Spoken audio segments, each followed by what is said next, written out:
When asked why a man had no companions, he responded in a peculiar manner, "Friendship is like a diamond, rare and often counterfeited." When we make mistakes repeatedly, we end up believing that authentic diamonds don't exist anywhere, that they are all imitations. Another person added a profound reflection: a friend is someone to be appreciated and valued. However, in life, it's a rarity to find genuine friends we can truly cherish. Haruki Murakami, in his book Touch the Blues, also addresses this issue through his characters. In one scene, a woman asked, "Do you like solitude?" as she rested her cheeks in her hands. "You travel alone, come alone, and sit in the classroom separate from others." He replied, "It's not that I like solitude, it's just that I avoid unnecessary friendships. I don't want people to disappoint me." There's a beautiful yet melancholic story that everyone should know, both those who are friendless and those who have friends. It's the story of a boy who had a peculiar friendship with an apple tree in the forest.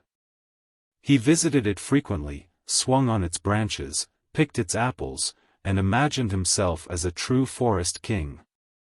As he grew and made new friends, he spent less time with the apple tree. One day, the boy returned to the apple tree, sad and dissatisfied with his life. The apple tree asked what had happened, why he no longer played with it. The boy replied that he needed money to become a true king, and the apple tree suggested that he pick its apples and sell them. The boy took the advice but never returned.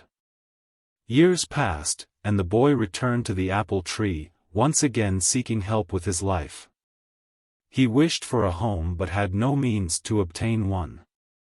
The generous apple tree offered its branches to build a house, but the boy cut down all the branches and left. Many more years passed, and the man returned, this time yearning for a boat. The apple tree suggested he cut down its trunk to build a boat, but he departed without looking back. The destroyed stump, once his friend, waited in vain. Time sped its course, and the stump developed a small sprout that grew into a beautiful apple tree.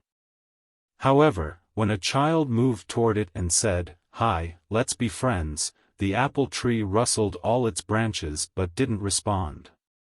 It had lost faith in true friendships.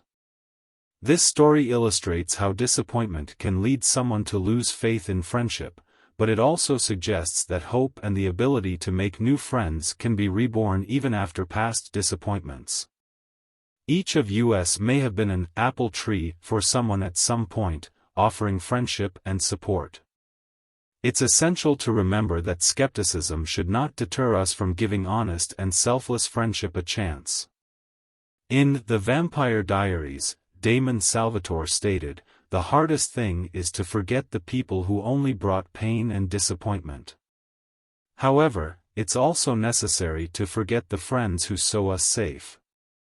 Therefore, if you know someone without friends, don't judge quickly. It doesn't mean they are bad, perhaps they have experienced events that led them to doubt genuine friendship.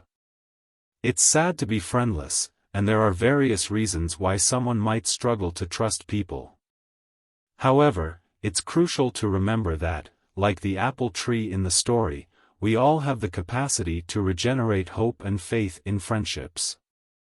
Even when we face deceit, life offers us opportunities to rebuild meaningful connections and find true friends. Within every skeptical person lives a disappointed idealist, and perhaps, just like the apple tree, we have already been sources of friendship and support for someone at some point in our lives. Therefore, we should keep our hearts open and be interested in building and valuing sincere friendships because they enrich us and allow us to grow as individuals.